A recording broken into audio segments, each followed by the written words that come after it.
the radical, fundamental principles of freedom, rational self-interest, and individual rights. This is the Yaron Brook Show.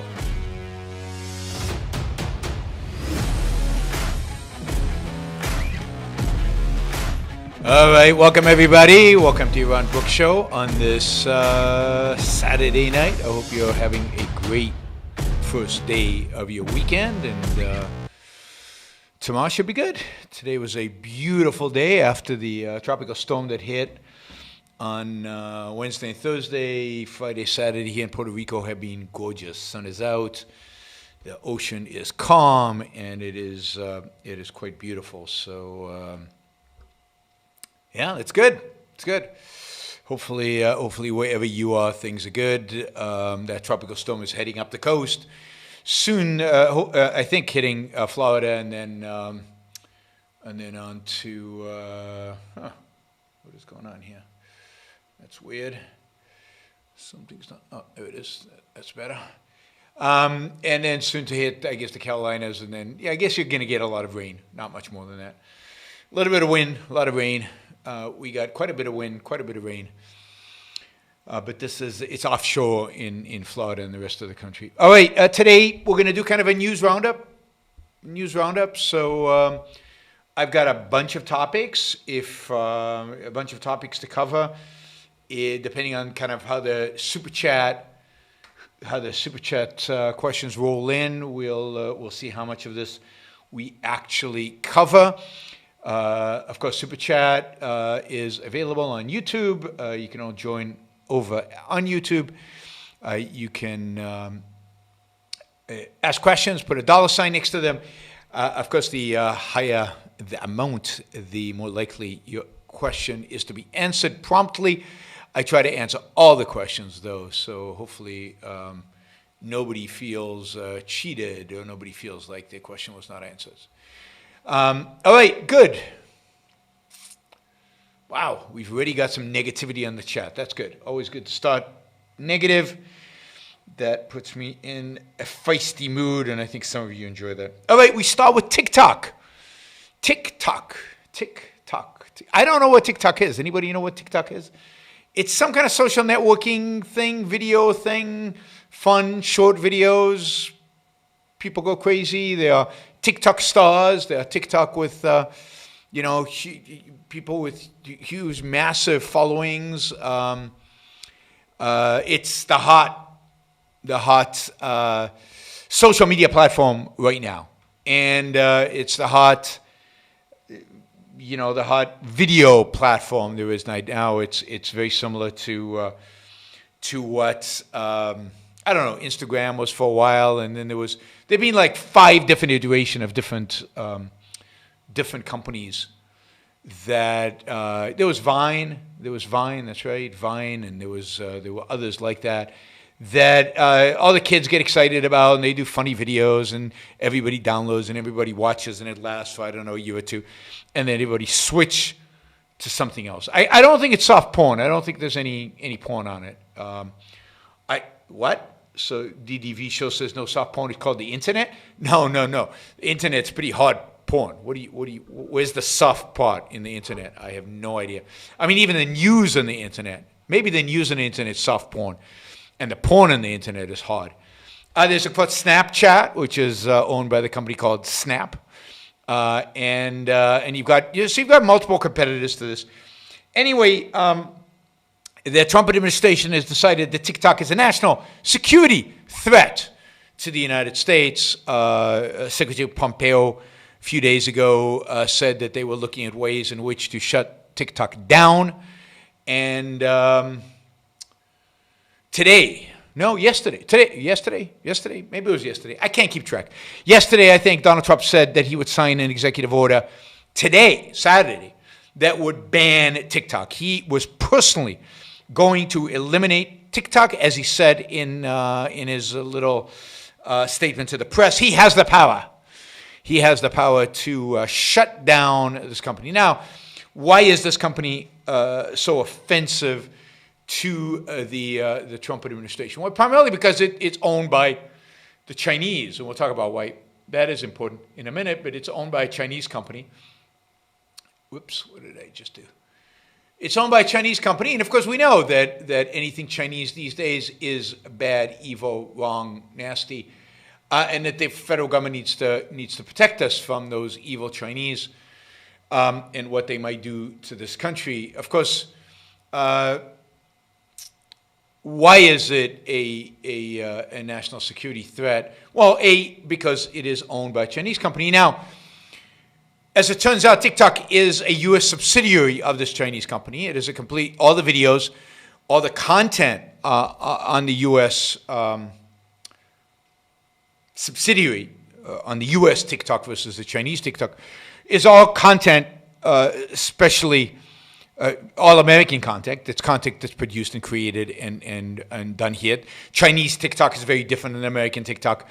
I don't think the Chinese consumers have access to the American TikTok, and American consumers don't have access to the Chinese TikTok. They're separate entities, separate subsidiary. But this is the fear. The fear is that TikTok collects massive amounts of user data, as all social media does. It collects data. I guess you have to sign in, and then they get to see what you watch and what you don't watch. And they aggregate all this data, and this data is held on servers. And the Trump administration is claiming that, as a consequence, that data can fall into the hands of the Chinese authorities.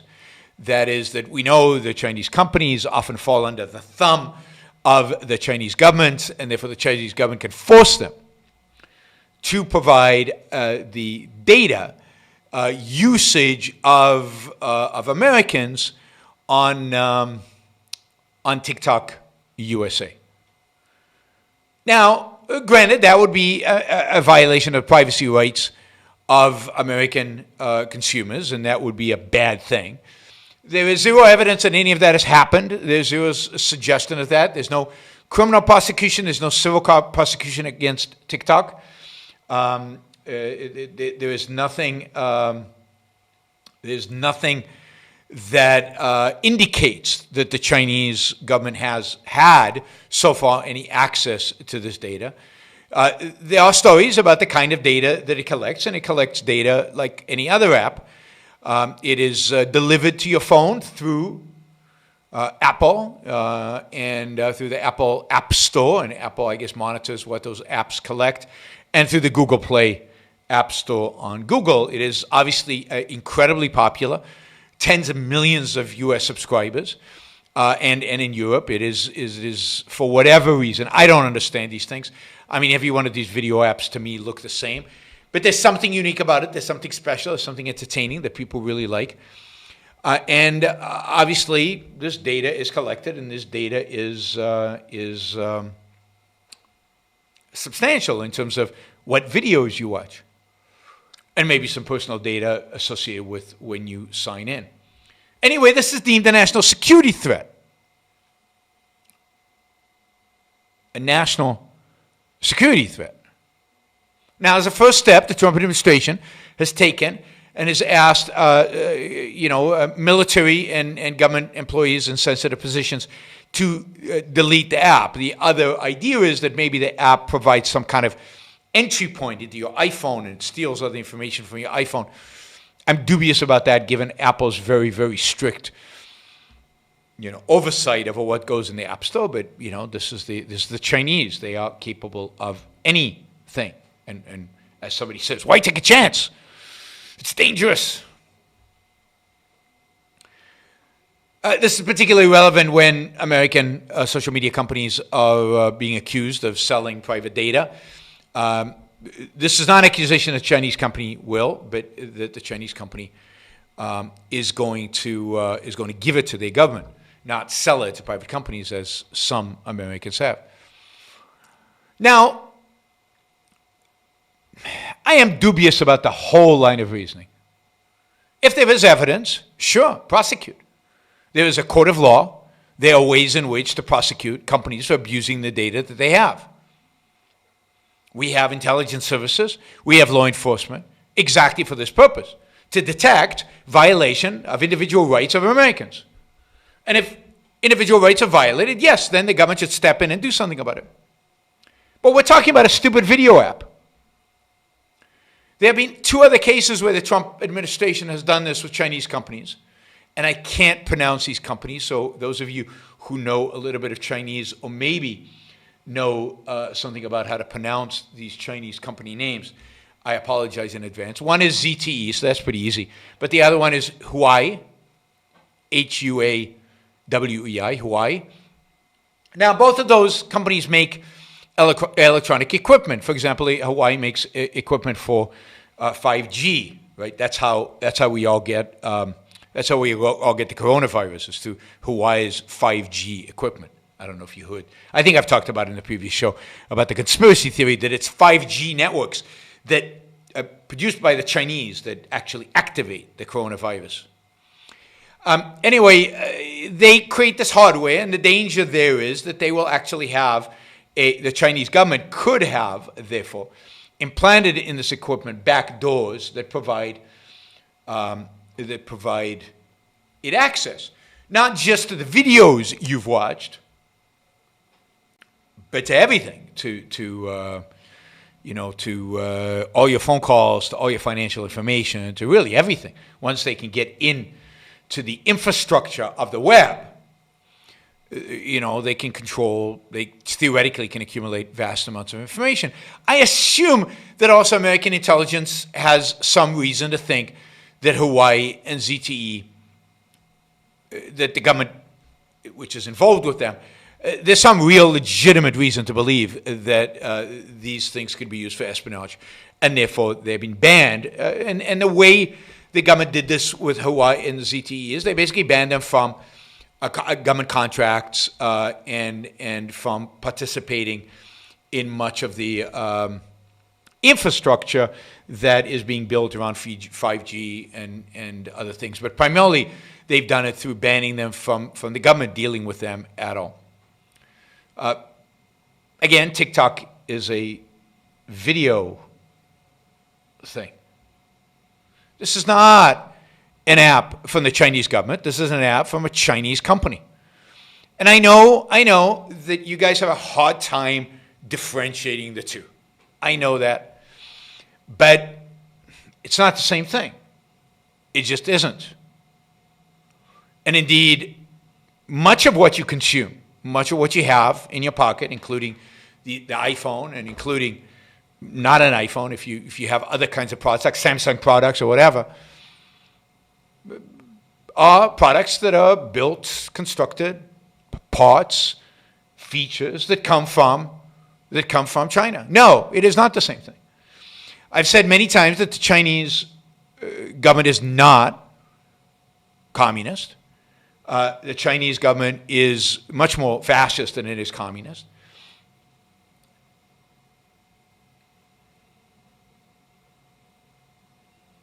Enric says TikTok also shown to grab the iPhone global copy area where passwords and other sensitive information is placed.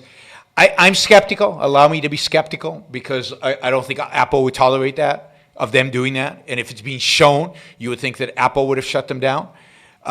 So I'm skeptical about that. But look, this is all part of bank passwords, things like that. Maybe. I mean, if it was, then why isn't there a criminal lawsuit against the company? Why is Apple still having them on the platform? Is this because Apple has sold out the American people to a Chinese company? I'm skeptical. It seems much more likely that this is a winning issue for Trump. That's, I think, what this is all about. The one issue that Trump has going for him, he's got a number of issues, but one of the issues Trump has going for him going into this election is the fact that the American public are unbelievably skeptical and negative about the Chinese government, and to a large extent for the right reasons. I don't know if they're for the right reasons. There's good reasons for them to be. I don't think it's for the right reasons, just like I don't think that Trump's skepticism and negativity about the Chinese government is for the right reasons. That has nothing to do with the fascist nature of the government. It has nothing to do with what they're doing in Hong Kong. It has nothing to do with what they're doing with the Muslims in Western China.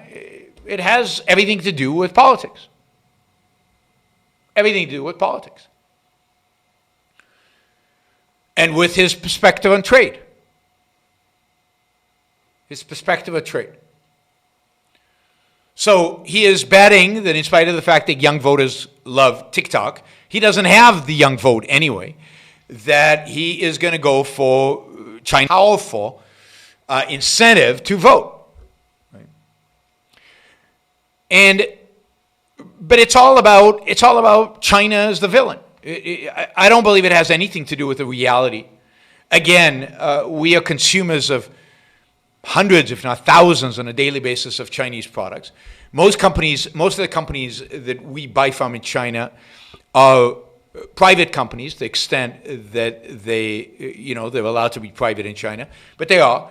They make their own decisions. They build their own products. They keep the profits. They pay lower taxes than American companies. But we know, and this is the difference between China and America, in China, companies could be taken over by the government at the whim of the government. Companies can be forced to be part of the government at the whim of the government. Companies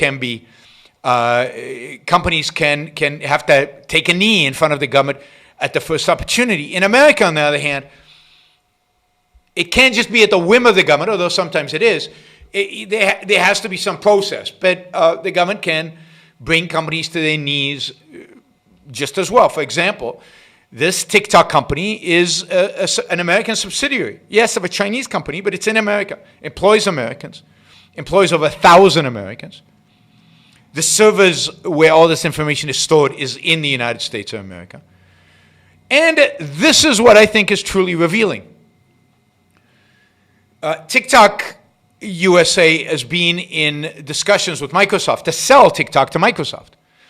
And it has been in discussions for weeks now because it would like to, right? Would like to. The highest amount Super Chat permits is $99. Since when?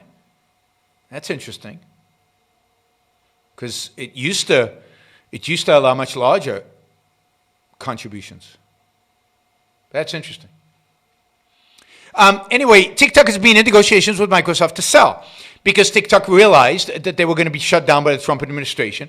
So they figured that they might as well cash out.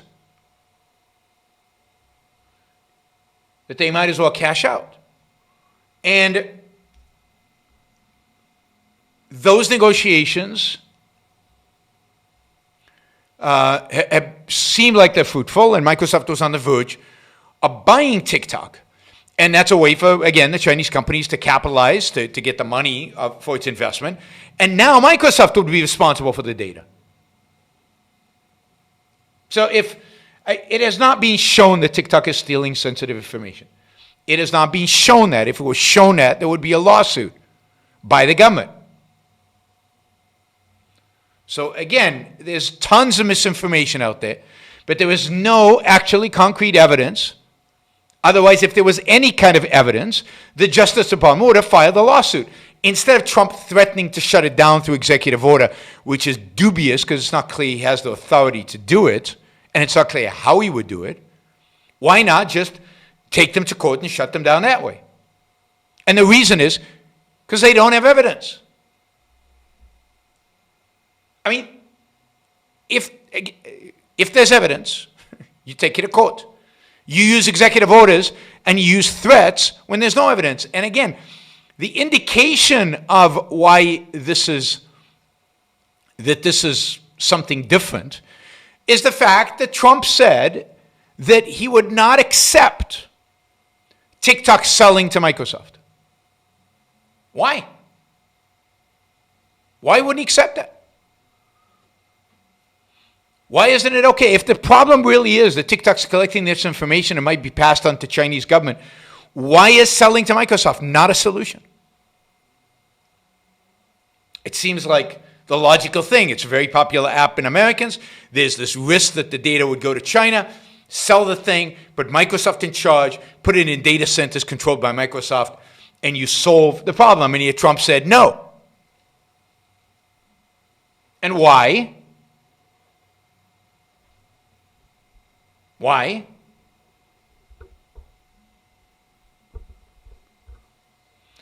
Well, because that would take a win away from him.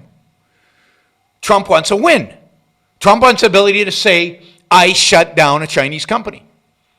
Trump wants to be able to say, I protected you from the evils of a Chinese company. And by Microsoft buying it, the market will have solved the problem. And there was no interest. There was no interest in the market for this administration in seeing markets solve problems. This is an administration interested in central planners solving problems. Now, I did find it interesting that there is no, I try to read up on how Trump would shut it down. We don't have in the United States a mechanism to shut down an app. I mean, the Chinese do. In China, if you piss off the government, if you piss off the equivalent of their leaders, then they can put a barrier between the server and they can just shut them down. The United States, we don't have that. We don't have control like that over the internet. They could, the Commerce Department could tell Apple and Google they can't sell the app on the App Store. But they'd have to have a reason. And there'd be a lawsuit. And it's not clear how you would do that. Again, we, as compared to China, and some of you probably think this is a big disadvantage, we are a country of laws.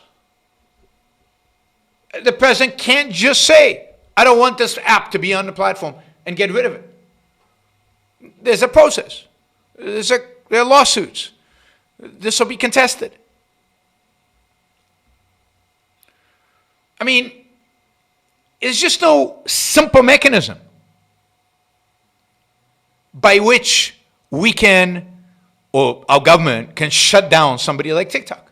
And good, because imagine if they could shut down any app, any social media, any business they didn't like. Right? So, yeah, I don't know where this is going to go. Saturday has pretty much passed. And as far as I can tell from following the news, Trump has not yet signed that executive order. TikTok is still working. TikTok is owned by a Chinese company. I have the name of the Chinese company here somewhere, but I can't find it right now. Anyway, it's owned by a Chinese company. But Microsoft, which was going to buy the company, has stopped the negotiations until Donald Trump, our commander, central planner in chief, actually decides whether he'll let Microsoft buy them. Yes, BitDance is the name of the Chinese company that owns TikTok. So instead of just letting the market solve the problem, which is it was going to do with Microsoft buying TikTok, Microsoft now is stepping away to see what the government wants to do, because now we are all beholden, a little bit like the Chinese in China, we're all beholden to the government to get approval for what we do, to get permission for what we do. And this is, remind you, a Republican administration, for whatever that's worth.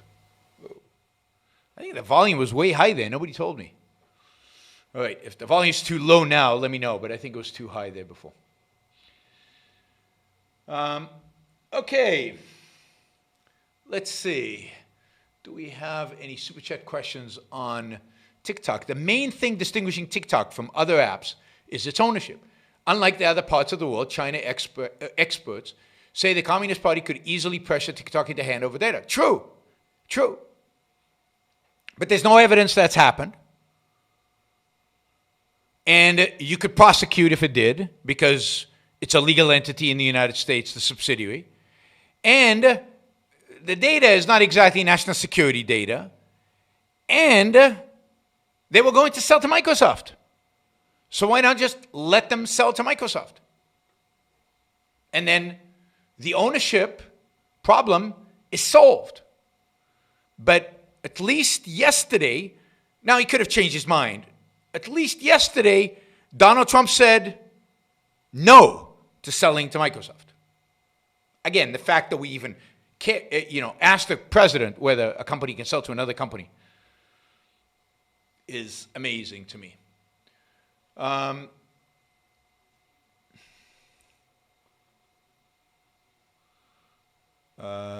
Derek asks, what do you think of the song TikTok by Keisha?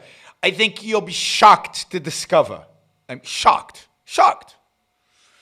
that I don't know what he's talking about. Who is Keisha? And given I don't know who Keisha is, I certainly don't know a song by TikTok. So for commentary on popular culture or popular music, you will have to go elsewhere. All right, let's see.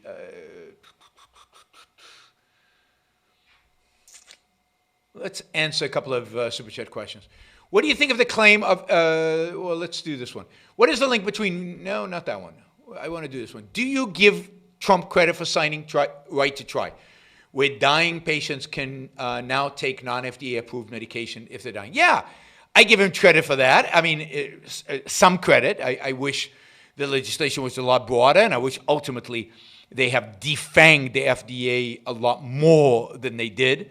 But yeah, he gets credit for a lot of concrete things. He gets credit for lowering corporate taxes. He gets credit for moving the U.S. Embassy to Tel Aviv. He gets credit for exiting Paris and exiting the Iranian treaty, although that's only partial credit because it wasn't, the rest of his Iran policy is pathetic. Yeah, he gets credit for lots of concrete things. That's not my objection to Trump. My objection to Trump is his attitude, what he's done to the Republican Party and what he's done to this country in terms of expectations of our politicians, and what he's done to the whole political landscape, and what he's done to the Democratic Party. I just think he's made the world a worse place to live.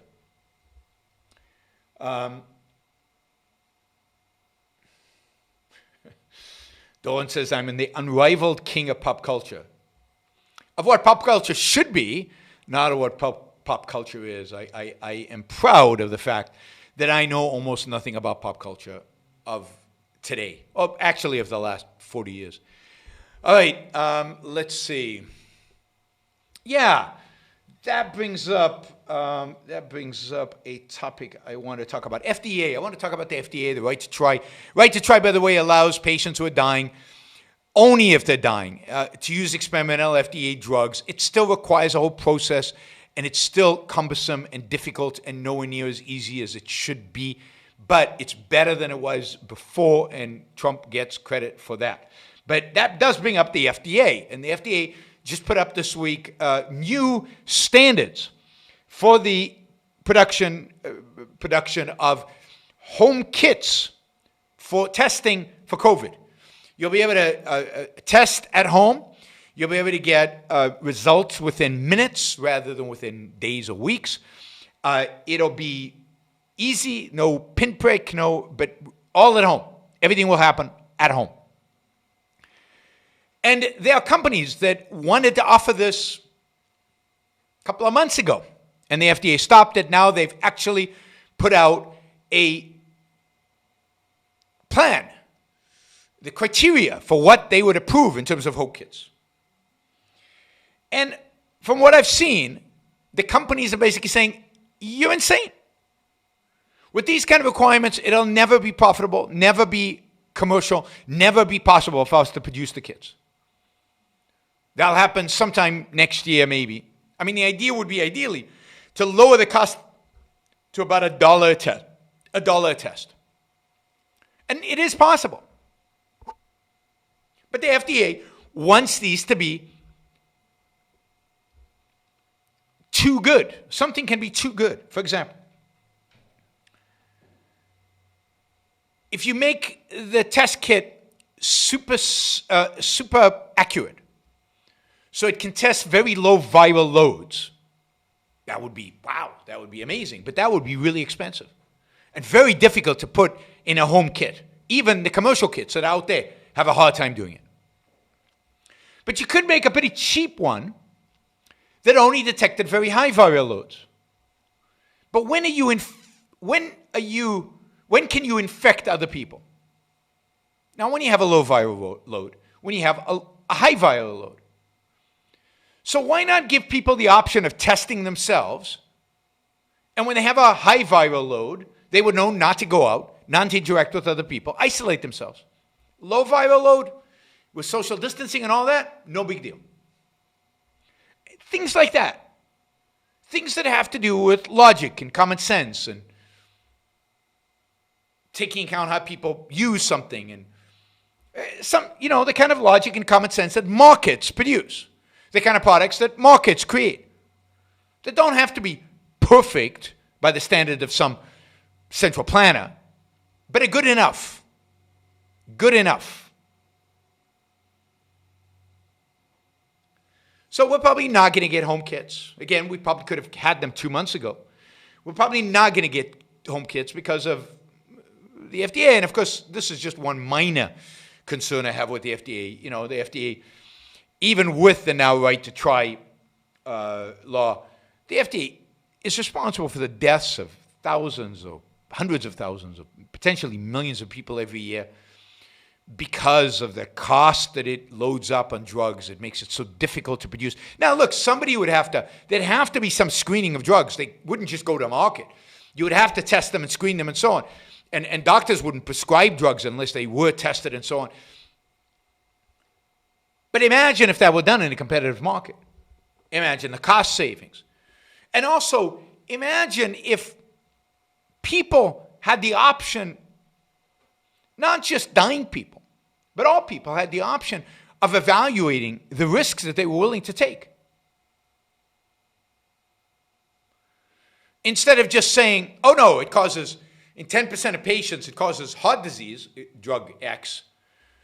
Patient being able to say, but you know what? It helps so much my other problems that I'm willing to take the risk of heart disease that 10% of patients incur. And another patient would say, you know what? That risk of heart disease really, really scares me. I'm not willing to take it. Imagine putting the decision on a doctor and a patient, on individuals, rather than on a bureaucratic entity that has all the wrong incentives. Now, I don't believe that it would be drug companies selling directly to doctors, and I truly believe there would be a private equivalent to the FDA. Because you don't want a situation in which one rogue drug company, and you do want standards of testing. But I think the standard of testing would be determined competitively. There would be labs that test drugs that would do the equivalent of phase 1, phase 2, phase 3 testing. Some of it would be done by the company, and some of it would be done by the labs. The labs would then review the results, presented to it. The labs get it presented to them. They would evaluate it, they would review it, they would test it, and they would give doctors a rating of what they think this drug is good for, what they think the risks are, and they would let doctors decide. And labs might even give the drug an F. And they would let doctors know, it's got an F, I wouldn't use it. And my guess is that doctors would pay for this service, rather than drug companies. Because doctors are the ones that have the strongest incentive to have accurate information about the drugs that they are prescribing to their patients. And you can imagine a whole insurance liability structure that would make this function in a way that did not create negative incentives. But that requires imagination, and that's the beauty of free markets, is they do these things. These things are created. Entrepreneurs come up with ideas, they build, they create, they produce. The FDA is just an obstacle for all of that. A one-size-fits-all, bureaucratic, nightmarish institution that basically, not just does it make drug development super expensive, But it makes some drugs just not worth the while of companies to produce because of the risk that it not get approved and because of the cost involved.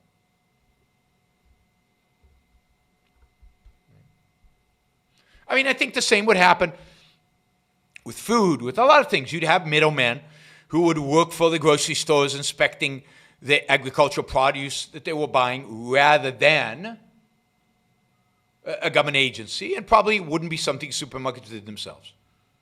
I think you'd have a whole field, a whole industry develop that would basically, a private sector industry that would replace what the FDA does today. All right. I like Kevin's comment. He says, this is about TikTok. And this is about a lot of things. You could even put tariffs in here as well. It applies the same. So to prevent the possibility of the U.S. being the victim of a foreign authoritarian government, a U.S. authoritarian government executive will exercise his authority to ban X, or if you want to make it tariffs, to prevent in order to combat the possibility of the U.S. being taken advantage of by a foreign authoritarian government. The U.S. government will now take advantage of U.S. citizens in its place. That would be tariffs, right? Something like that. But that's exactly it. And by the way, you see that all over the place. I mean, I read a lot of conservative stuff, right? And there is this whole new trend in conservatism is the idea that, look, if we don't become more authoritarian, then our culture is going to deteriorate. We're going to, we're going to lose sovereignty. America is going to change its character completely. We're going to lose any link to our traditions because that's what the left is doing, and that's what globalization is doing.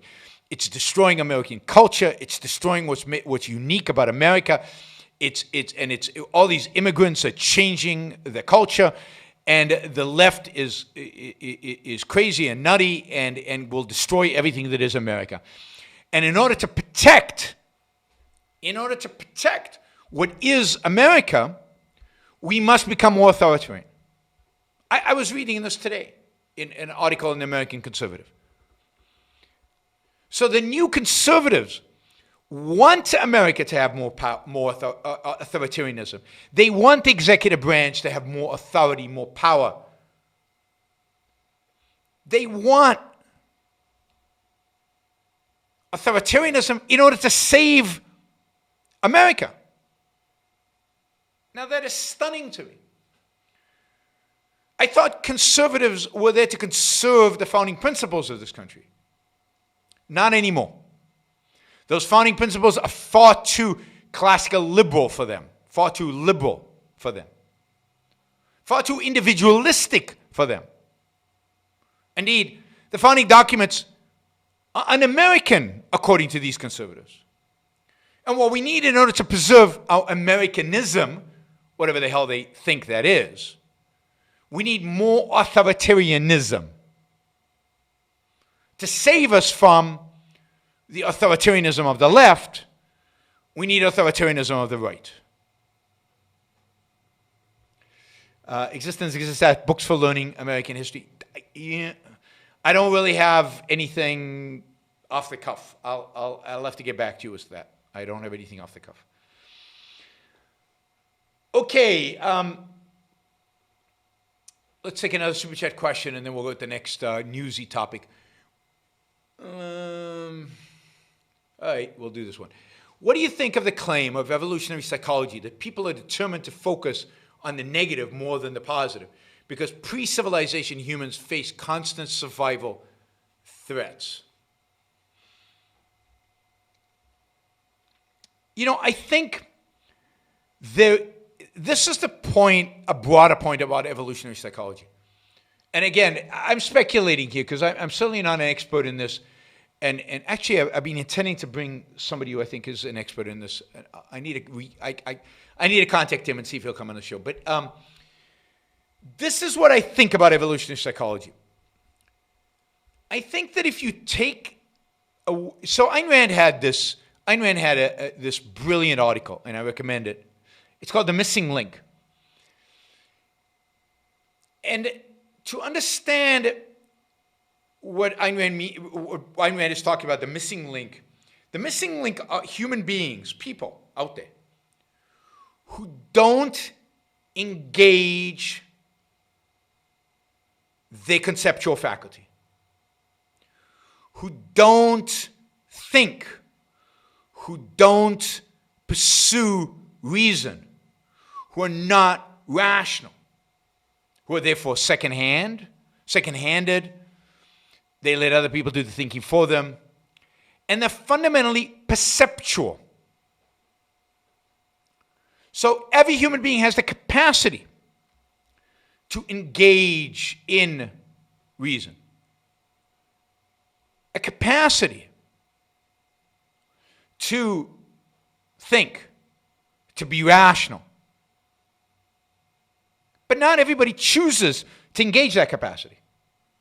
Indeed, one could argue that, particularly in a world in which we live, where the motivation to think is pretty low, that they're not incentivized to engage that capacity. So that many of them don't.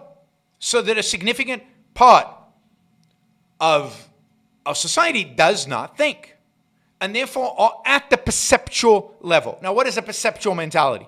A perceptual mentality can only see things, understand the things that they observe. They cannot think for themselves and therefore are dependent on other people providing them explanations for the world that they see, because percepts don't give explanations. But think about it in this sense. A perceptual mentality sees me paying $1,000 for the iPhone. It sees me getting the iPhone, Apple getting $1,000. They conclude from that, the iPhone was worth $1,000 to me and $1,000 to Apple. Nobody won. It was a zero-sum transaction. And they see all trade as zero-sum. There's no gains from trade. Gains from trade is an abstraction. Gains from trade requires you to abstract in order to understand what is actually going on, to understand values, to understand what values represent, and to understand that different people have different values in different ways. But there is more than just trade. In everything, all they see is what's actually literally happening for them. They can't see anything more abstract because they don't think. So let's take this issue of focusing on the negative. If you're at the perceptual level, then the world is not understandable to you. You don't really know what's going on. And by the way, many people can be conceptual at work and perceptual in everything else that they do. They just don't engage their mind beyond the problem they have to solve at work. So I know a lot of very smart people who, in much of their lives, are basically at the perceptual level. Now, when you're at the perceptual level, the world is, you just don't understand it. It's therefore, what happens when you encounter something you don't understand? It's all around you, and there's stuff going on, and you have no idea what's going on and why it's happening. What is the emotion that evokes? Rationally, that emotion is fear. So I think most people out there, a lot of people out there, live with a certain sense of dread, constant fear. Constant dread and constant fear. And they're constantly looking for reinforcement for that fear and dread. They constantly are looking to justify the fear and dread. It's why, by the way, we get caught up in the world is going to end because of climate change, because of Y2K, because of fill in the blank, because of the Chinese now. It's why a campaign like Donald Trump's in 2016, which was so negative, so fear-mongering, was so successful. Because it reinforced that element within all these people who can't really comprehend, understand. They're fearful. They have this, oh, yes, it is. It's all true. I should be afraid. It justifies it for them. So, fear is the emotion people live with when they do not engage the rational faculty, when they don't engage the conceptual faculty, when they don't think for themselves. And when you live in fear, you're constantly looking to reinforce the negatives. And that's what evolutionary psychologists are noticing. See, the problem is that evolutionary psychologists, like everybody else, they look out there and they notice a certain phenomenon. They notice people behaving in a particular way. They don't ask the question, which philosophers should, is it rational? Is it right? Can people be better? No. They don't ask that question. Instead, what they do is they try to explain. And they come up with evolutionary explanations for a given phenomenon. So if a vast number of people in our culture are irrational, then evolutionary psychologists are going to come up with an evolutionary explanation for why they're irrational. But the explanation is simple. They're irrational because that's what they chose to do. And you could argue that evolution has given us that option to the extent that free will is an evolutionary product, is a consequence of evolution. But it's still a choice. And as such, you can choose differently. And then what will they do? Evolutionary psychologists will then explain the new behavior of people based on some other evolutionary thing, rather than on the obvious answer, which is choice. I always found it funny. I remember the example,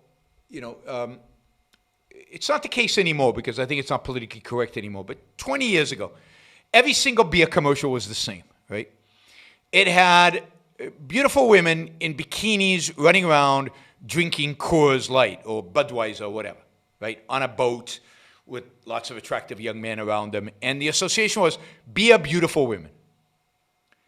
And I always thought, this is the dumbest thing possible because what's the connection? I don't get it. I don't understand this commercial. While I find the women attractive, it doesn't cause me any kind of association with the beer. But it obviously does to some people. Because otherwise, the advertisers wouldn't be doing this. So for some people, it works. Now, who are these people? Well, it has to be people who don't think. It has to be people who don't consider, do I like beer? What kind of beer? Should I taste a few and figure out what's nice? No, it's people that have basically made their cognitive faculties impotent and respond to stimuli and accept the connection between bikini-clad girl and beer. Can't get the girl, might as well take the beer, I guess. So I think evolutionary psychology is telling stories about behavior that is observed without judging that behavior as being right or wrong.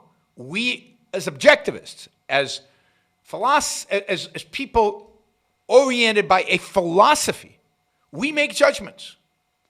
That beer commercial is stupid. The fact that it works suggests that there are a lot of people out there who are not thinking. If they thought, it wouldn't work. And that's the world in which I want to live. I want to live in a world in which beer commercials don't have babes in bikinis. Now, if the idea is that babes in bikinis get male attention, true. But why would that cause me to want Budweiser over Coors? It still doesn't make the connection. It's assuming you're perceptual, that you become then geared on associating beer with babes. All right, we have about 160 people watching. About half of you have not liked the show. Oop, 4 just disappeared from me saying that. Maybe it was the babes in bikini that turned them off. Anyway, please go just click the like button. It really helps with the algorithm. It really gets us going. So just like. There we go. A few people are liking it. I appreciate that. The more of you like the show, the more prominent it becomes on YouTube. You know the drill. And the higher it gets on the algorithms, the more people who've never heard of the show get exposed to it, the more people we can convert to a more rational way of thinking. And that's how we change the world. So we change the world by getting you to like. And I see a bunch of you have, so I appreciate that. Also, if you really want to have an impact on how many people watch this show, share it. Now, I know it's tough to share some of these 2-hour shows or hour-and-a-half shows. They're long, and a lot of your friends don't want to invest that much in it. But what I'd really like you to do, really appreciate it, is if the short videos that we put up after the show, like we break the show up into shorter videos, those videos are perfect for new people. Share, like them, consume them, just get them up there. Just get them some visibility. I don't see enough of them going up on Twitter, going up on Facebook. They're covering issues that I think many of you agree with me on. There are ways in which to get these ideas out there into a much vaster, bigger audience. And social media is a tool that I could have never dreamed of in terms of marketing these ideas. So here we have social media at our disposal. Use it if you care about, if you think my show has the potential to change minds. And if you want that, please share it. Somebody says, sorry, Yaron, but you occupy an obscure niche. I do occupy an obscure niche. But the only way for it not to continue to be obscure, the only way for it to grow is for you to help it grow. Now, some of you might think, Yaron, you deserve to be an obscure niche. That's fine. I'm not really talking to you guys, right? Those of you who think I should stay small, that's great. But those of you who think there's potentially one day, maybe, 100,000, 1 million people who might get value of listening to some of what I have to say, maybe not every show, not the length of the show, then here's an opportunity for you to help make that happen. So, share. And finally, for those of you who can, and those of you who want to, and those of you who get value from the show, there are at least 5 different ways you can support the show. You can do it on Patreon.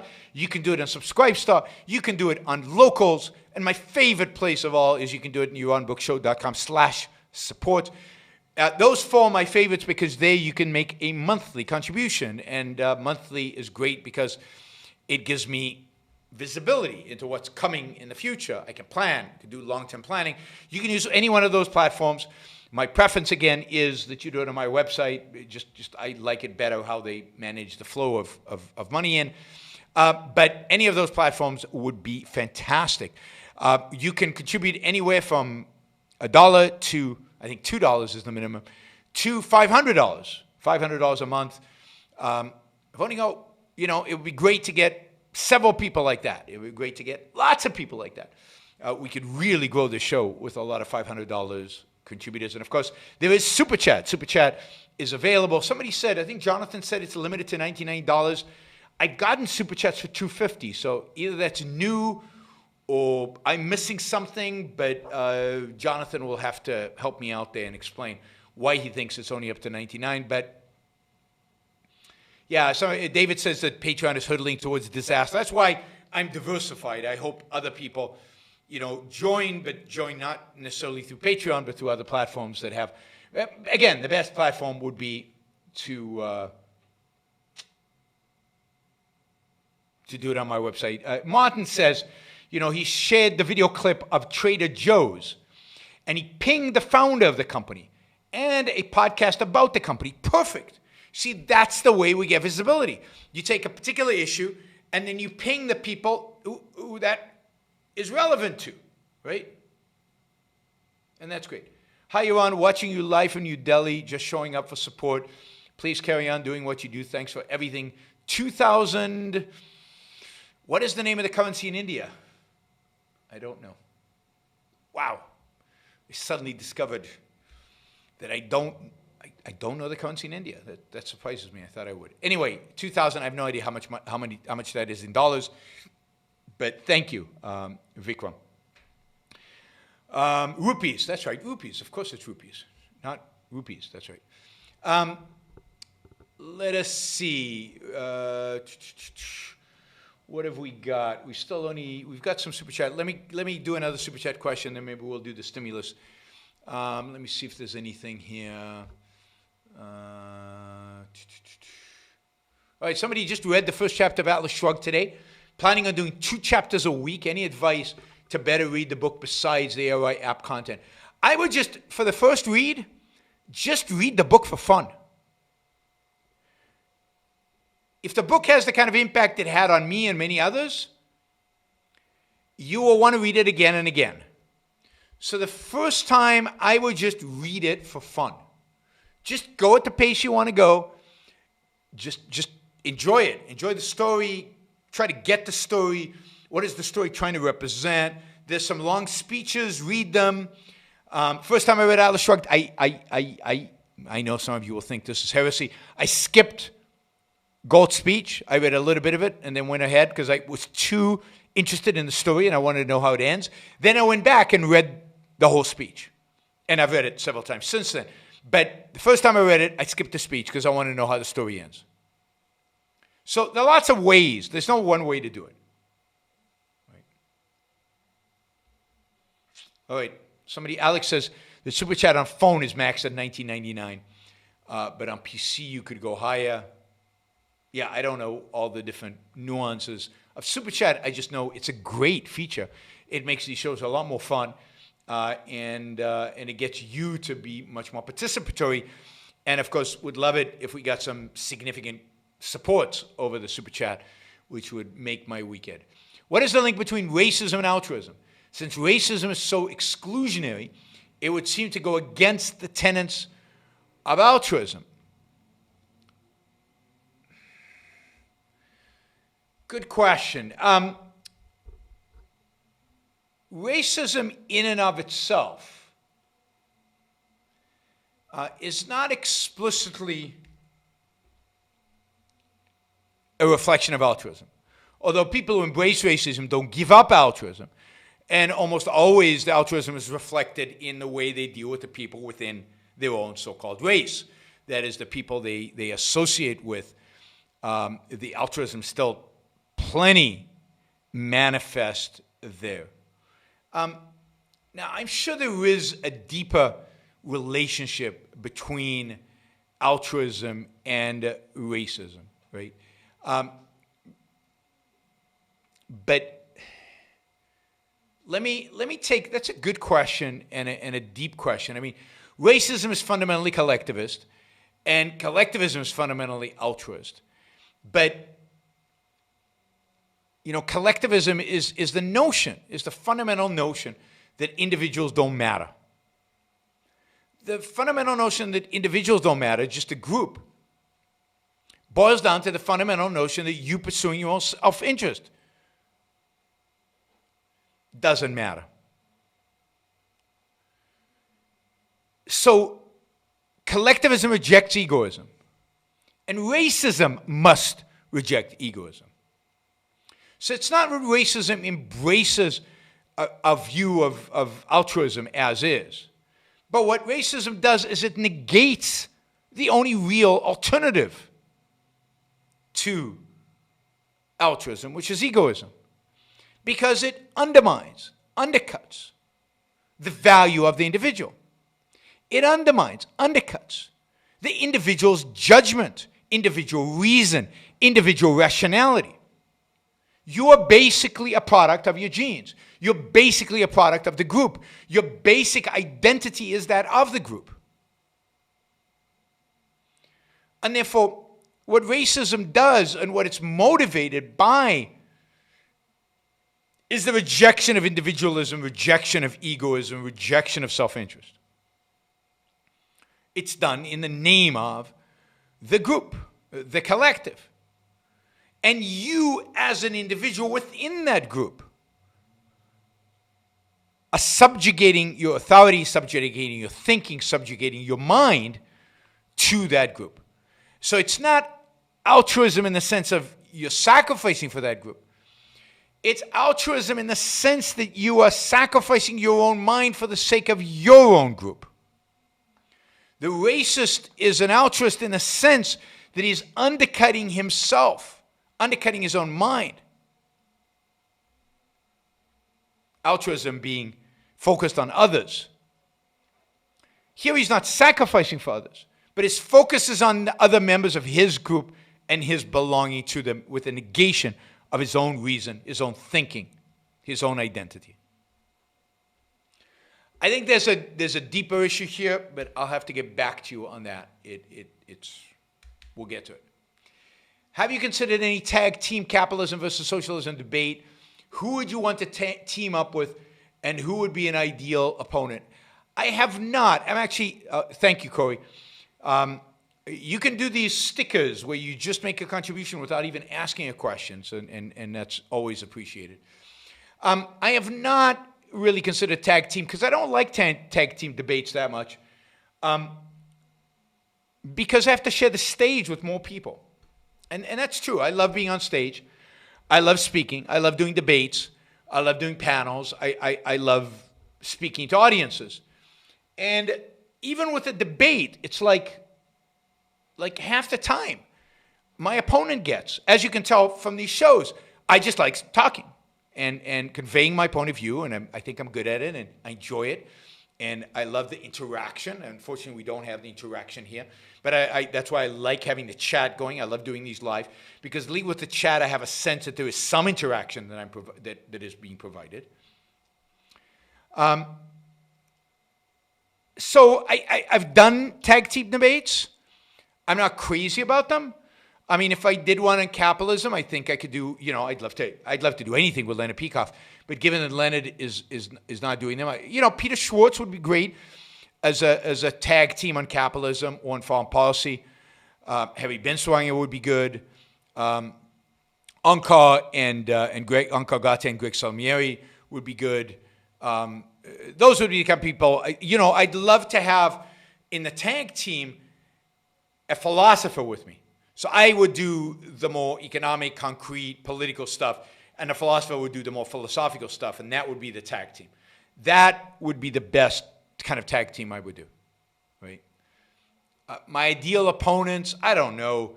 I mean, my view of opponents in a debate are people with big names who attract attention. I don't care actually what they say that much. I just care that they bring an audience. And I don't know today who would bring big audience. I mean, who on the left would people come and listen to? Elizabeth Warren, that would be good. A lot of people would come and watch me debate Elizabeth Warren or tag team versus Elizabeth Warren. Robert Reich, maybe. I don't know. I don't think he has that big of a following. I don't know. There's got to be others. I'm sure, I'm sure there's a whole array of people on the left who we could get. I mean, there were other people I've debated. They're not big enough names. The guy from the Jacobian was not a big enough name to really attract a significant audience. Sam Harris, I mean, that would be a dream. And that would be a massive audience if we could get Sam Harris. But he won't debate objectivists. Jordan Peterson, for that matter. Debate Jordan Peterson. Any of the big names. Brett Weinstein. Debate Brett. Here's a tag team. Me and, Uncle Greg versus Brett and Eric Weinstein against the Weinstein brothers. That'd be fun. Tucker Carlson could be an opponent. That would be great. I'd love that. I'd love to debate Tucker Carlson. All So, okay, 2 more super chat questions. All right. You might like Adam Curtis documentaries, even though he is not always right. Century of Self about Edward Bernays, The Power of Nightmares about neoconservatives, etc. I'll look him up. I'm not familiar. I love the We Live Living movie. What did you think of it? Yeah, brilliant. Brilliant. Best Ayn Rand movie. Best movie based on an Ayn Rand novel made. It is brilliant. It is a really, really good movie. Yeah, best acting, best production values, best cinematography, best in every respect. We the Living, just a fantastic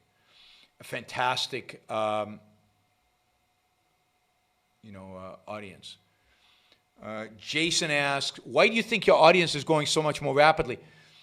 I mean, it's not. It's growing more rapidly, but not much more rapidly, nowhere near as fast as I would like it to grow. I think it should grow. I think it's growing more rapidly because more people have been exposed to it, whether it's because we've been doing, I hired Derek, who's on here in the chat, to do more social media. He's done that. He's been bugging people. Bugging is the wrong way. Enticing people to subscribe more, to participate more. And but I think primarily, I'd say the main reason was the hot topic of Corona, and then the rioting and the monument coming down, and the left, and all the shows about whiteness, and those were very, very popular shows, and people were interested in it. Brought in new people. Those shows were elevated in the algorithms and brought in new people, and then so I think it's a combination of those things. It's still small, right? I mean, think about it. To get to 100,000, we need 80,000 more people. To do that in 10 months, we'd have to get 8,000 people a month. Right now, we're back to well below 800 a month. So we'd have to 10x the subscribers every month. Now, if we did it in 2 years, it would be 4,000. We'd have to 5x. I don't know if that's doable. I mean, I hope it's doable. But to really get to 100,000 at the current rate, we're talking about, 10 years. So this is why I emphasize, share, take the small videos and share them, send them out, put these on other groups, put them out to places where people would actually engage with this stuff, right? So, yeah, Derek says, I've been on Stasso. many, many, many, many times. I've been on Stasso when Stasso was much bigger than he is right now, right? I was on Stasso when he was at Fox and had a significantly larger audience that he had right now. So it's a lot of the low-hanging fruit has already been done. It was already being covered. Not that I shouldn't go on Stasso again. I should. But there's no simple solution. I'm working on some projects on the side that I think will have the potential to have a significant influence. I think the big thing that would really give us a big leg up would be to be on Joe Rogan's show, right? Or to be on Crowder's show, but primarily Joe Rogan.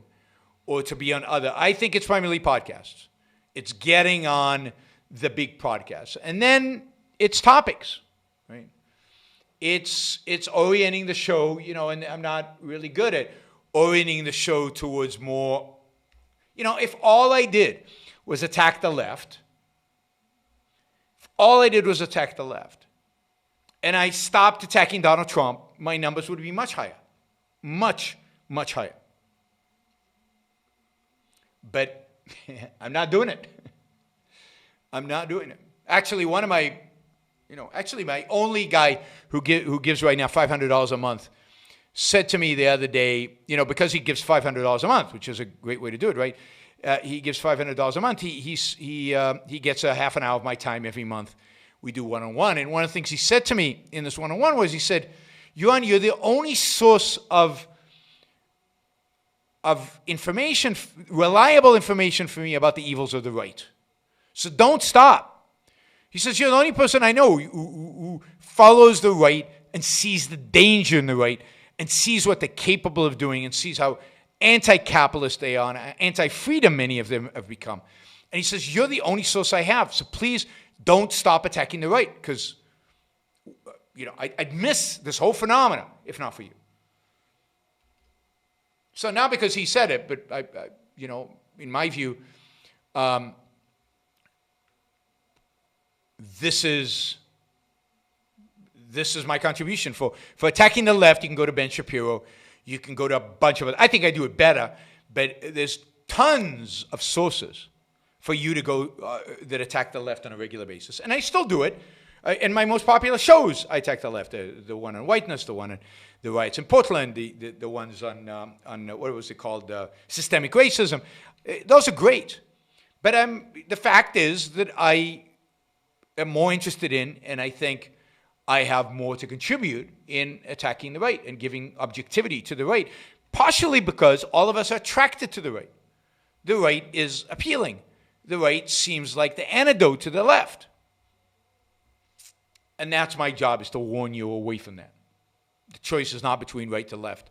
The choice is between individualism and collectivism, and the right today is very collectivist. All right, let me cover some of the topics I wanted to as an example of why the right is so pathetic. But this is like a regular pathetic. This is not an insightful pathetic. Is just look at what's going on right now with the stimulus. Right?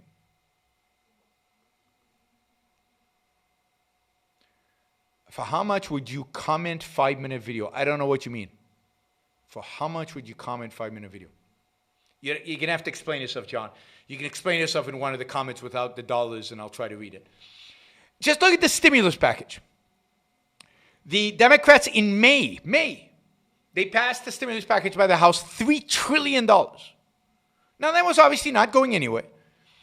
But you expected the collectivistic, statist, socialist-minded Republicans to offer their own stimulus package quickly so they can negotiate a deal, because they need to throw money at the American people before the election. Otherwise, they risk losing.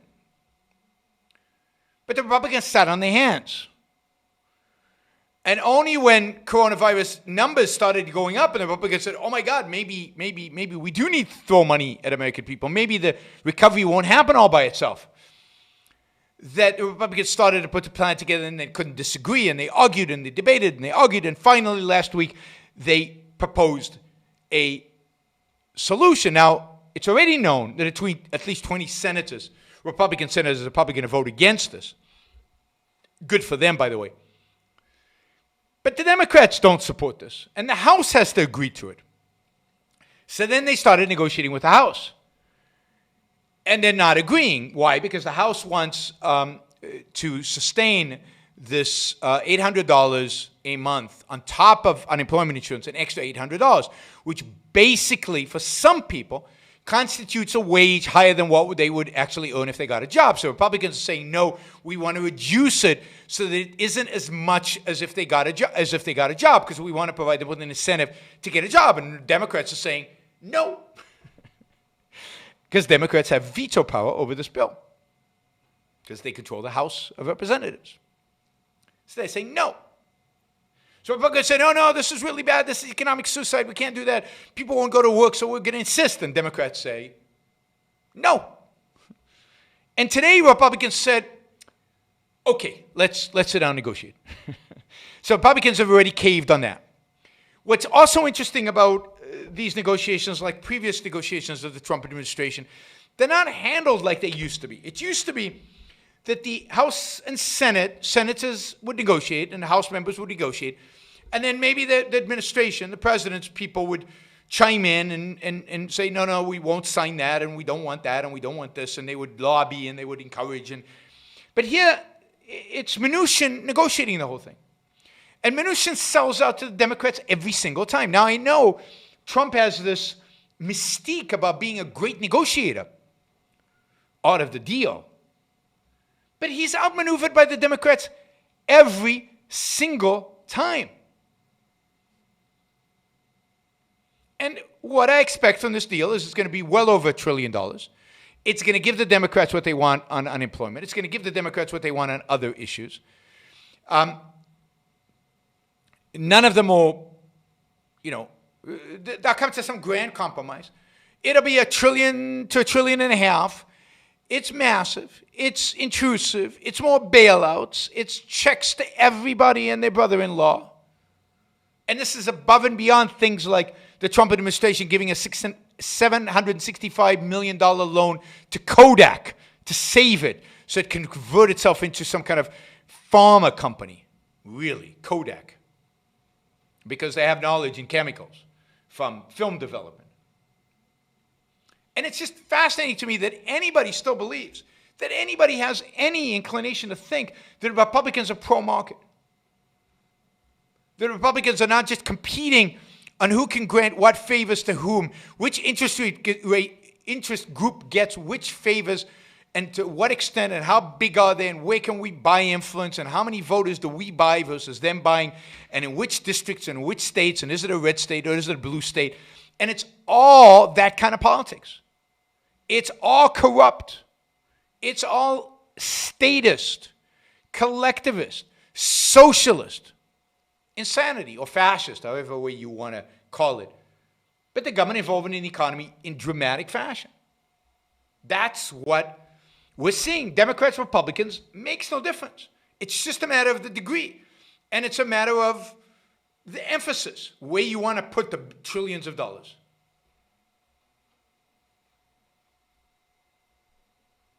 Yeah, somebody should put up $2,000. I agree with Anonymous Doe. Someone, $2,000, come on. Never mind, $2 trillion. The government gets $2 trillion. I can't get a $2,000? All right. So I just wanted to vet a little bit on stimulus because it is so sickening. So sickening. This is stimulus number 3. We've already spent $3 trillion on the stimulus. This is by far the largest stimulus in American history. It's bigger than the New Deal. It's bigger than 2008, 2009. This is like World War II in terms of percentage of GDP. This is like completely taking over the U.S. economy in order to ramp it up, to manufacture arms to win World War II. That's what this government is doing right now. This is a wholesale turning American markets into an entitlement state where every crisis now Americans are going to go, oh, please help us. Hands out. Where's my $1,000 stimulus check? And every small business is going to go, oh, wait, where's my PPP loan, my PPP grant or whatever it is? And how come? And that I haven't even talked about the Fed because I've talked about it before. Printing $7 trillion to bail out businesses and corporations and large companies and probably some foreign banks in addition. And it has nothing to do with the anti-concepts package deal of globalist. It has everything to do with the fact that these are Republicans and Democrats who want control over your life. If you watch the show, and it doesn't matter. If you watch the show with Greg Salameri, we talked about package deal. Globalist is the perfect package deal. It is an anti-concept. It means nothing. You should never utter the word. It is a package deal of two things. It packages together people who believe in the virtues of globalization, which means more trade, more people traveling from country to country, more immigration, not necessarily open borders, but more immigration, easier to travel, easier to work, easier to spend time in various countries. All that is good. And free trade and everything. It packages that with one world government. Evil, bad. And it calls it one concept globalist. So if you, like me, happen to be for free trade and much, much more migration and as easy as could be to move from country to country. I love being able to go into countries really, really easy. I'm now a globalist, even though, and I'm accused of it constantly, even though I'm vehemently against one world government. Doesn't matter. I've got the label now because I'm for the good things. That's a typical package deal. In order to discredit the virtues of globalization, we associate them one-on-one with something evil. One world government. And that's how you destroy a concept. That's how you destroy the good. And it's what the left has been brilliant as, and what the right now has figured out how to do. So Wilbur says, I'm all for free trade when there's no idiotic overarching laws set by dumb international organizations like the United States of America, who has dumb laws, like subsidies for farming and like tariffs and like all kinds of restrictions on who can buy a bank in the United States and who can buy certain types of companies in the U.S. and what Americans can invest in overseas. Give me a break. And what international organizations do you know have dumb rules? And aren't the rules that these dumb international organizations put together far superior to the rules that used to exist before these international organizations existed? The World Trade Organization, for example, has led to the lowering of trade barriers, the greatest lowering of trade barriers in human history over the last 50 years. It is a massive achievement and improvement over what existed before. NAFTA is a huge... Now, I don't believe in either one. I don't think you need the World Trade Organization or NAFTA, because I believe all the United States has to do to promote free trade is lower tariffs to zero, unilaterally, and stop subsidizing unilaterally and globally. That's it. That's all you have to do. But NAFTA reduced tariffs from what they were before. NAFTA made a huge improvement over what was before. Now, why is you on 2024? Why not 2020? Why are you delaying my presidency by 4 years? So the right is basically set out to destroy the concept of free trade and globalization by using the term globalist. And globalist is an anti-concept and should be avoided. Should never use it. All right, quickly, Biden VP. This is turning into quite a joke. So Biden initially, this is kind of the state of mind of the Democratic Party, right? The state of the world in the Democratic Party. Initially, Biden said, I'm definitely going to choose a woman because this needs to be historic. We've already done the black president thing. Now we need a woman thing, woman vice president thing. So he said, I'm only going to choose a woman. And then the whole Black Lives Matter happened, and everybody says, oh, well, if you're going to choose a woman, it has to be a black woman. And basically, Biden is not committed to choosing as vice president a black woman. Now, he has to find a qualified black woman, and I'm sure there are, but within the Democratic Party, right? So he has. I was thinking, if you really wanted to, I think, really win this election, and I can think the best VP choice for Biden if he was going to go with a black woman.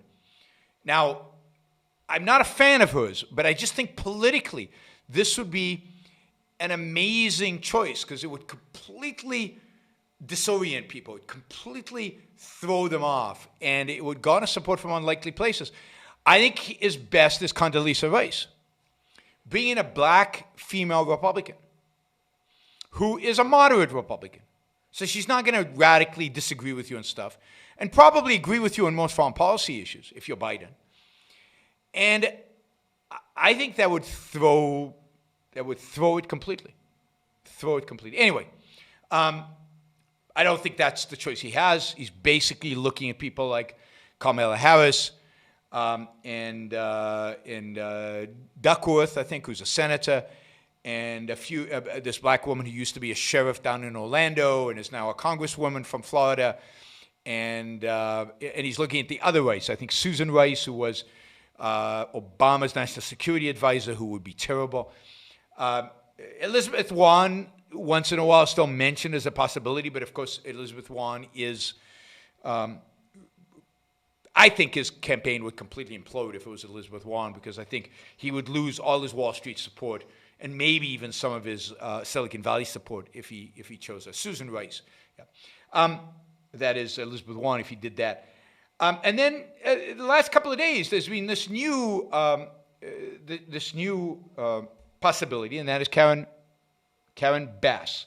Karen Bass is the leader of the Black Caucus in the House of Representatives. She's a Democrat congresswoman from the state of California. I think Kamala Harris is like mixed. She's some black and some Native American. Elizabeth Warren, I guess, is part Native American. I think the part is 0.0002%, something like that. But I don't think it will be Elizabeth Warren. I think it will be Kamala Harris in the end. But anyway, they're floating the name of Karen Bass today, and this is the quality of the people you have in the Democratic Party that now, Biden has limited himself to. Karen Bass is she is, some say she's like number 2 after Kamala Harris. The likelihood is very high. And yet, Karen Bass visited Cuba several times when she was young. She worked in Cuba. She is known and has been known to be a big fan of Fidel Castro. When Fidel Castro died, she actually wrote this note about, how he was the commander-in-chief, like, of the movement in a sense, right? She is a huge apologist for Cuba. Now, the news reports about this, I find that interesting in and of itself, the way it's reported in the news, right? That's often half of the story is the news reports about this. Is the news is not worried about the fact that she is a Cuba supporter because of what it says about her ideology, about what it says about what she thinks about the world.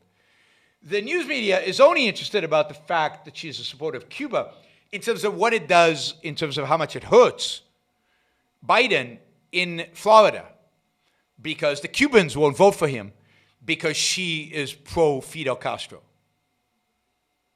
I mean, this is what she wrote when he died. As Cuba begins 9 days of mourning, I wish to express my condolences to the Cuban people and the family of Fidel Castro. The passing of the Comandante en Jefe, which means commander-in-chief, is a great loss to the people of Cuba. Really? Now, that alone should disqualify you from being vice president of the United States. I don't think it quite disqualifies you from being a congresswoman if your district is basically commie, but it should disqualify you from anybody voting for you. So, as compared to this lady, Kamala Harris seems like normal, like cool, like a pro-capitalist. Kamala Harris, though, is hated by the left because she was a prosecutor in California and she's accused of being too tough on criminals. So I think it's going to be Kamala Harris. I think that's one of the problems he has is everybody claims that Kamala Harris is too ambitious. Too ambitious. You don't want a VP who's more ambitious than you are. All right, since we're on the topic of Cuba, some good news out of Cuba. The good news is that now that the Cuban economy has collapsed further from its pathetic poverty because of COVID, the Cuban government is actually considering opening up the economy and instituting some measures of private property and allowing more entrepreneurial activity and opening up the economy to more competition and getting the government less involved. Because we know capitalism is the only cure for poverty, and certainly the only cure for complete and utter financial collapse. Now, why has Cuba suddenly collapsed? Not so much because of the shutdowns of COVID, but because tourists are not going there because of COVID. It was dependent on tourism. One of the reasons I would not go to Cuba as a tourist is because every dollar you spend in Cuba as a tourist goes to the Cuban government, to the Communist Party. And that I differentiate that from China, where you can go to a tourist and your dollars you spend go to the people with which you trade. The tax rate is not 100%, where it is in Cuba, because everything is owned by the government. China actually has private property. That's why China is much more fascist than it is communist. Everything you buy made in Cuba, your Cuban cigars or whatever, the money goes to the government. That is not true with China. Now, I'm still not saying it's moral or right to trade with Chinese companies. I'm just saying it's a big difference. It's a major consideration, at least for me. And the second reason Cuba is in financial distress, economic distress, is it used to receive heavy subsidies from Venezuela, originally from the Soviet Union, more recently from Venezuela, from oil revenue. But Venezuela is in complete destruction mode, self-destruction mode. Oil revenues approaching zero, and Cuba's all on its own. I think Mexico might support them, and Mexico's got their own problems. So Cuba's collapsing, Cuba's disintegrating, and it could be, maybe, hard to tell. The good news might be, always want to look at the good news, that Cuba becomes more free as a consequence of everything that's going on there. Let's hope. That would be really, really nice. All right, still not too late to do big dollar super chats. I won't take anything less than 20, but if you do more, 20 or more, then I will answer your super chat question. But I've got a bunch here, and then we'll call it a show. I will answer anything that's $20 or above. Why do you where do you answer that one? Oh, wait. I love watching your discussion with college students in foreign countries. The pandemic temporarily halted it. Do you have any plans to travel and visit colleges in the future? Well, plans is like a foreign word to me right now. How do you do plans? I have to say that probably the biggest psychological impact this coronavirus has had on me and the lockdowns have had on me is that my whole life has always been about planning for the future. I've always had plans. I've always had a calendar where I knew not exactly, but I knew approximately what I was going to do for the rest of the year, for the next 12 months. Hi, Simon. I have no idea what currency that is. ISK. No idea. But that's cool. It's a big number, so I appreciate that. And I can't plan right now because I can't go anywhere. And even if I could go somewhere, I don't know if they'd lock them down just after I arrived and couldn't leave. Where would I go right now? Most countries are banning Americans. You need 14-day isolation. I'm not going to go to 14-day isolation to go give a talk somewhere. So it's impossible to do any planning. Now, will I visit colleges in the future? Absolutely.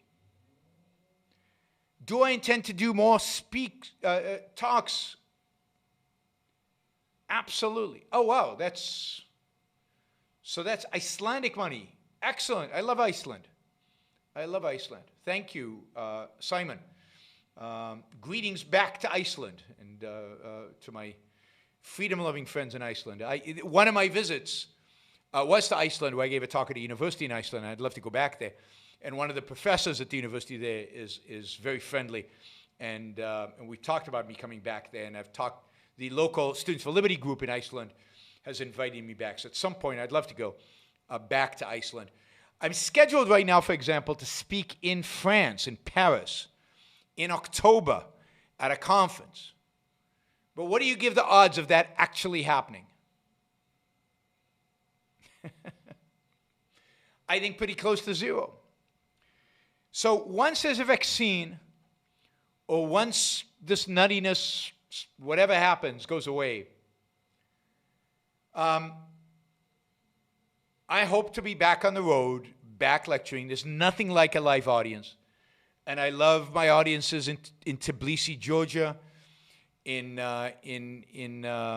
Serbia, in Ukraine, of course in the UK, in Israel, and I've done some I'm eager to kind of try to build up an audience in places like Spain, France, Italy, Germany. So yeah, I'm eager to go, and of course Scandinavia. So I think there's a lot more to do, and I had huge plans to go to South America. Some of my favorite audiences in the world in Brazil, and I just don't know how that is going to be possible. I don't know how that will happen. So, and then of course Asia. So yes, my book is coming out in Mongolian soon. Or I think Equal is Unfair is coming out in Mongolian. I think Equal and Free Market Revolution is coming out in Hebrew in Israel.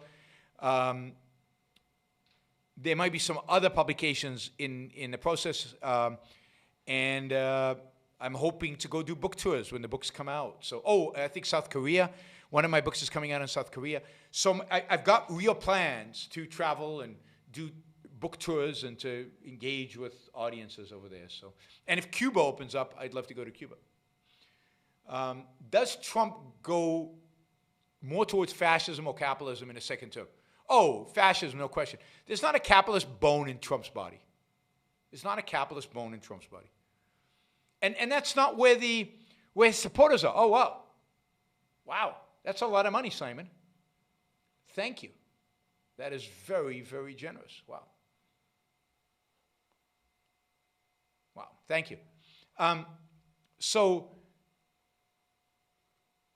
the Republican Party has moved away from capitalism. It's not just Trump. Trump has moved the Republican Party. This is part of my worry, why I'm so anti-Trump is, hopefully we'll meet up in Iceland next year. In the summer, not in the winter. Not coming to Iceland in the winter. All right. That's a lot of money. Thank you. So I think that Trump goes more towards authoritarianism. I think that's where his instincts are. I think that's where the new nationalist conservatives are. I think that's where generally the movement is on the right. It's towards more authoritarianism. And the capitalists are getting fewer and fewer and fewer within the Senate, within the House. Justin Amash is not coming back. A lot of the people who used to be in the Freedom Forum of the House have become, statists. They've moved away from their capitalist beliefs. I just don't think that's where the party is and where the voters are. What's your opinion on the Seattle City Council just proposing to abolish the police, replacing it with a community-led safety prevention program? Good, I always said, we get the politicians we deserve, and we deserve the politicians we get. Let the people of Seattle live under a safety prevention program that doesn't have the police. I think it's, of course, insanity. I think it's immoral. I think it's unjust. But I don't think anybody should prevent them from doing it. Other than the voters. Vote the bastards out. Replace them. But if you don't,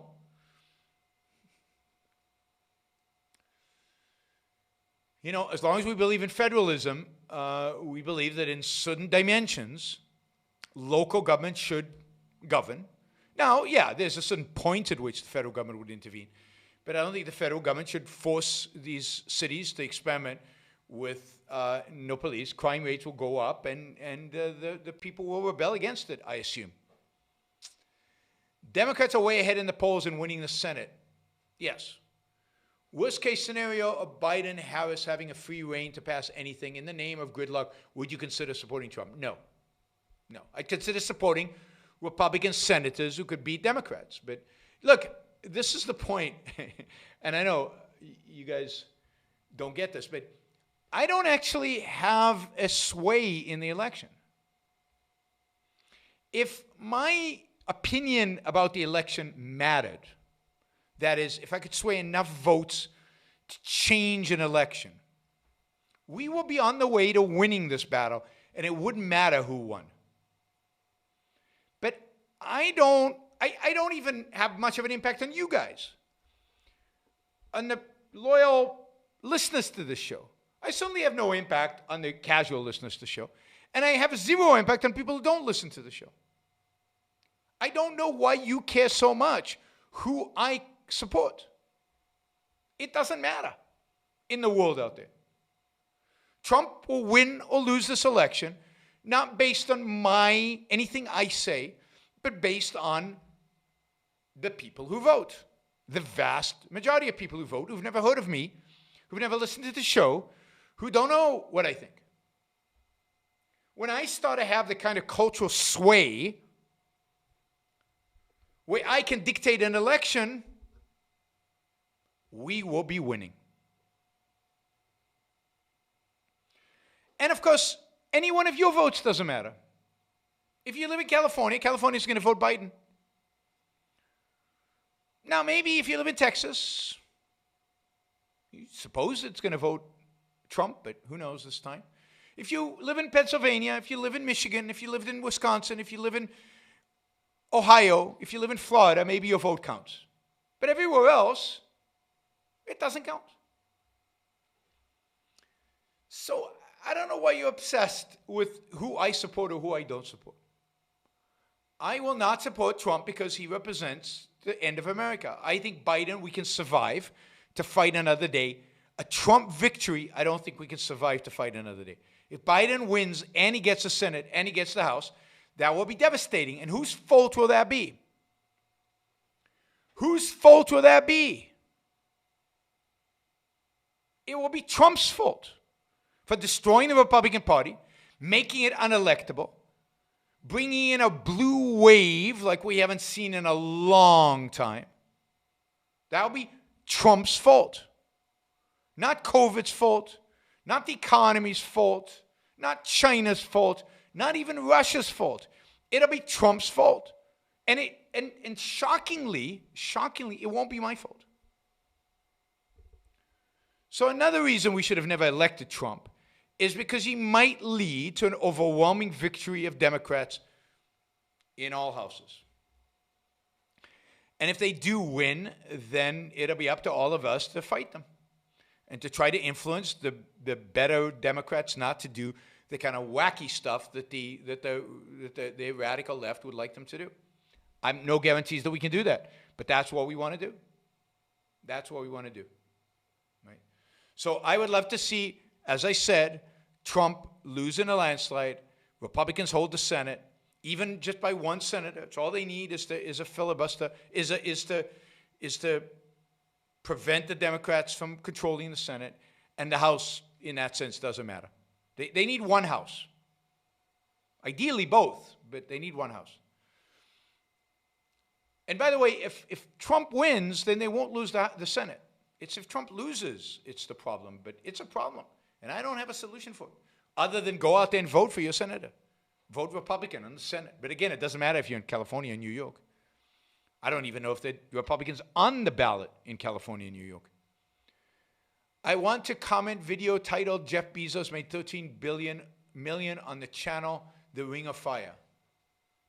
I don't know what that means. You want me to comment, do a video titled Jeff Bezos made $13 million on the channel The Ring of Fire, but I don't know what that means. What is the channel Ring of Fire? All right, I'm going to keep this. If I gain an understanding of what the hell it means, I'll consider doing that video, but I'd have to know what it means. All right. Oh, one last question, $20. What are your thoughts on living in Eastern Europe or Russia? It appears in the next 5 to 15 years they're going to have a big change. How can their government be overthrown or changed through foreigners or capitalism? Well, yeah, I think Eastern Europe and Russia already have moved towards authoritarianism. Certainly Hungary, Poland, and Russia are quite authoritarian already. These are not good countries with a good future. And people don't know the extent to which Hungary is basically being subsidized by the European Union. And the Hungarian economy is being subsidized by the European Union. Hungary can prove part of the European Union all at once and make fun of it, but without Germany, Hungary is finished. And that'll only get worse as it becomes more authoritarian. How can they be changed through foreigners or capitalism? They probably can't. I mean, they would probably require that the people within these countries rise up against the authorities. Rise up against the authorities. Noel asks, wow, Simon, you're on a roll. I think this is the best super chat ever because of Simon. So, Hungary, Poland, you need a revolution internally. You need, well, not an armed revolution. You just need to elect better people. Better people, right? Simon asks, what do you think will happen to the Nordic countries in the near future? I'm actually fairly optimistic about the Nordic countries. I think of all the countries out there, all the European countries, I think the Nordic countries have found the most sustainable balance, at least for now. And that balance is basically having free markets, basically encourage entrepreneurship, encourage business creation, business formation. And then basically have a robust welfare state, which means high taxes. But I think what the Nordic countries have discovered and what you can see in America and other places, is that, entrepreneurs don't go into business because of just money, and they create and build and make stuff even when taxes are high. Less, but they still do. That is, so that balance of allowing, production, economically production is the key, right? So the idea that you allow producers to produce is, to a large extent, what Scandinavians figured out. And they basically leave business alone. So if you look at Denmark, for example, Denmark regulates its businesses less than the United States of America does. In terms of regulations, a friend of mine ran a bank in Scandinavia, and he had branches all over the world. But the one country he would not have anything to do with was the United States of America, because it was much more regulated than Europe, Asia, and a lot of these other countries. So, so in that sense, now Scandinavia could be doing a lot better if it lowered taxes, if it deregulated more. Also, governments there are more responsible. They're less inclined to deficit spend at the rate that Americans and others are. And Scandinavians work hard, and they produce in spite of it. So now, again, I think if you had open borders between Scandinavia and the United States, a lot of Scandinavians would leave and go and work in Silicon Valley because they're ambitious and they're successful. So, but it's the Scandinavians have figured out how to not kill the golden goose. Now, they still got problems, and those problems will continue to fester. And long term, it's an equilibrium that's not sustainable. But of all the countries in Europe, certainly I think they're in the best condition, them and maybe the Netherlands. And globally, I think they're some of the better countries in the world, right? Together with maybe the UK, Ireland, and New Zealand. Right? Those are kind of the best countries today for business. And as a consequence, for sustainable economic models going into the future. None of them are sustainable completely, because it's not an equilibrium when you have such a big welfare state. But in the near future, these countries will probably do better than the rest of the world. Okay, quickly, Noel says, saw you first on PJTV. That's a long time ago, man. Now I'm enjoying your shows. Thank you. Thank you for following, and thank you for the contribution. Really appreciate it. Ashley asked, do you think the elections will be followed by riots? Either way it goes. No, I actually don't. I think at the end of the day, Americans will respect the process. I think you might get riots on the left if Trump wins by the tiniest of margins, loses the popular vote by a big margin, but wins the Electoral College by the tiniest of margins. Then I could imagine riots. If Trump loses by a tiny margin, and if Trump says that it's fraud, okay, so maybe I'm changing my mind as I'm speaking, and Trump says that it's fraud, then you could see some violence from the right. If Trump loses by a big margin, then no, there'll be no violence, because the right will just accept that Trump lost. This is what's so dangerous about what Trump is doing right now, by talking about postponing the election, by talking about mail-in ballots as being somehow corrupt, by talking about the possibility that this will be a stolen election.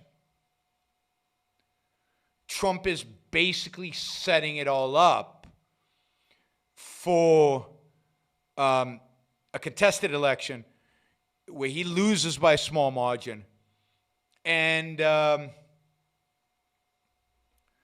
where then people on the right bring weapons to the demonstrations, and and I think at the end you could see real bloodshed, because you could see the U.S. military have to evacuate Trump from the White House, and then them clashing with demonstrators. I mean, it could get really ugly.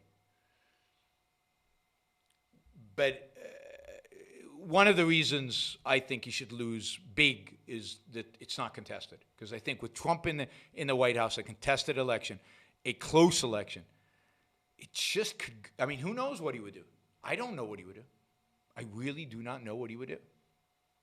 This is how far he is from kind of the American way of doing things. Where typically with almost every president, even Obama, I had a really good sense of, okay, this is what would happen. Vonda, thank you. Really appreciate it. Everybody's coming out at kind of at the last minute on the show. But Simon has just kicked us up to the most lucrative super chat in history. I mean, we're on, I don't know, let's say, I would say, I don't know, I haven't done the math. Somebody might have done the math, but I haven't done the math. It's a significant amount of money. It's 700, 800, close to $1,000 bucks. Close to if somebody pops in and does $100 now, I think we're over 1,000, and that will, and so this is by far will be the best ever. So thank you, Simon. Look forward to seeing you in Iceland. Thanks all of you for being on the show and for listening. And remember, before you leave, to like the show or not like the show, just engage. Engagement is good. And share. And of course, you can also do support the show. There we go. That'll put us over 1,000 without any question. Thank you, Shazbat. I don't know if I'm pronouncing that right, but and I don't know what it means. But thank you.